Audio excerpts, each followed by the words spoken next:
ಚಾನಲ್ಗೆ ಸ್ವಾಗತ. ಇವತ್ತು ಗೆಣಸು ಕಡಲೆಕಾಯಿ ಫ್ರೆಂಡ್ ಕಡಲೆಕಾಯಿ ಬೇಯಿಸ್ತಾ ಇದ್ದೀನಿ.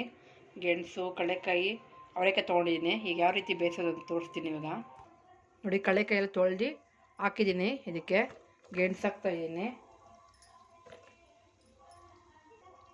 ಇದಕ್ಕೆ ಅವರೆಕಾಯಿ ಹಾಕ್ಕೊತಾ ಇದ್ದೀನಿ ಬೇಯಿಸೋಕ್ಕೆ.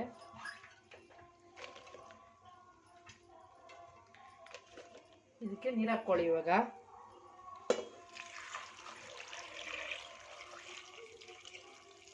ಇದು ಮುನ್ಗಷ್ಟು ನೀರು ಹಾಕಿ, ಈಗ ಸ್ವಲ್ಪ ಉಪ್ಪು ಹಾಕಿ, ಇದಕ್ಕೊಂದು ತುಂಡು ನಾನು ಕಬ್ಬು ಹಾಕ್ತಾ ಇದ್ದೀನಿ ಬೇಯಿಸೋಕ್ಕೆ. ಜೊತೆಗೆ ಬೇಯಿಸ್ರಿ, ತುಂಬ ಟೇಸ್ಟಾಗಿ ಬರುತ್ತೆ ಇದು. ಇದೊಂದು 4 ವಿಸಿಲ್ ಚೆನ್ನಾಗಿ ಕೂಗಲಿ. ನೋಡಿ, ಮುಚ್ಚಿದ್ದೀನಿ. ಇವಾಗ ಒಂದು 4 ವಿಸಿಲ್ ಹಾಕಲಿ. ಇದು ಕ್ಲೋಸ್ ಮಾಡಿದ್ದೀನಿ.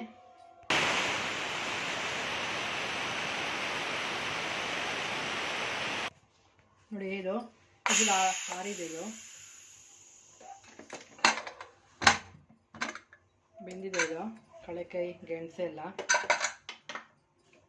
ಒಂದು ತಟ್ಟೆಗೆಲ್ಲ ಹಾಕ್ಕೊತೀನಿ. ಇದನ್ನು ನೋಡಿ ಫ್ರೆಂಡ್, ಕಡಲೆಕಾಯಿ ಗೆಣಸು ಅವರೆಕಾಯಿ ಬೇಯಿಸಿದ್ದೀನಿ ಫ್ರೆಂಡ್. ಈ ರೀತಿ ಬೇಯಿಸ್ಕೊಳ್ಳಿ. ಲೈಕ್ ಮಾಡಿ, ಶೇರ್ ಮಾಡಿ, ಸಬ್ಸ್ಕ್ರೈಬ್ ಮಾಡಿ ಫ್ರೆಂಡ್. ನನ್ನ ಚಾನಲ್ನ ಎಲ್ಲ ನೋಡಿರೋದಕ್ಕೆಲ್ಲರಿಗೂ ಧನ್ಯವಾದಗಳು ಫ್ರೆಂಡ್. ಥ್ಯಾಂಕ್